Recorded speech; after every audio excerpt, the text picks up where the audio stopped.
What happened over the past 100 years? Why have education standards in America fallen so dramatically?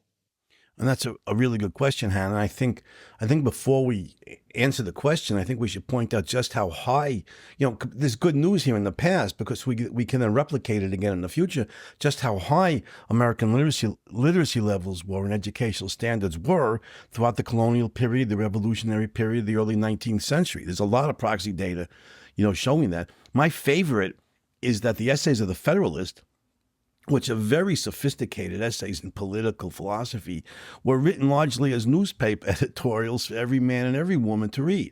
So I mean that shows the college graduates today very often would struggle with those essays. So the American education standards in the past, prior to the 20th century, you're right, that's the turning point, were very high. And then what happened was, the key point was progressive, so-called progressive education. John Dewey, William Howard Kilpatrick, people like that. And a long time ago, Hannah, the great Chinese philosopher Confucius said, the beginning of wisdom is to see to it that things are called by their right names.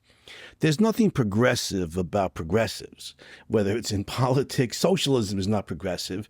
And this animus towards academic training is not progressive either. They're the regressives, but they're known as the progressives. But anyhow, their main point around the time of World War I was they thought that academic education, was meant for the best and the brightest, for the elite.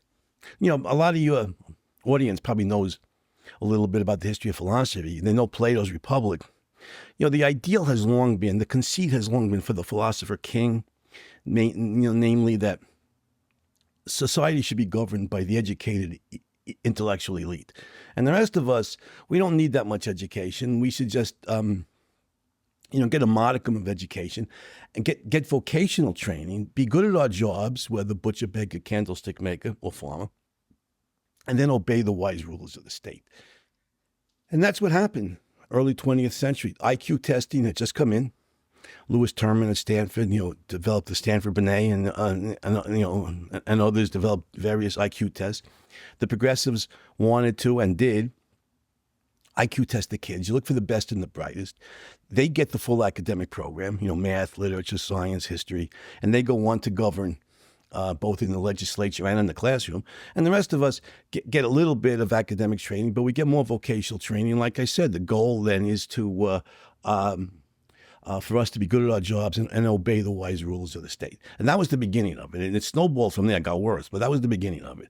And that the key, as always, is reading. Reading is the fundamental cognitive skill. If a child learns how to read well, that's not hard if you use phonics. If a child learns to read well, the whole world of knowledge is open to him. And not surprisingly, the regressives, progressives, they were opposed to phonics. They wanted to use look-say or some variation on the whole word method, which is an abysmal failure. And reading scores in the United States started to plummet. So that's the beginning of it all, roughly time of World War One. Can we talk for a minute about the relationship between the importance of reading and the importance of mathematical skills?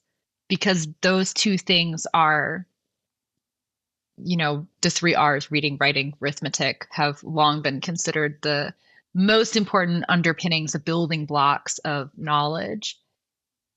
Are they, in your mind, equally important? Because you just said reading is the key to everything, and I want to break this down a little bit.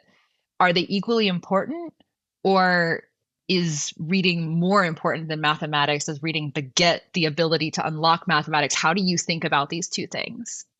They're all important, but not all important things are equally important. They're all important because they're basic thinking skills.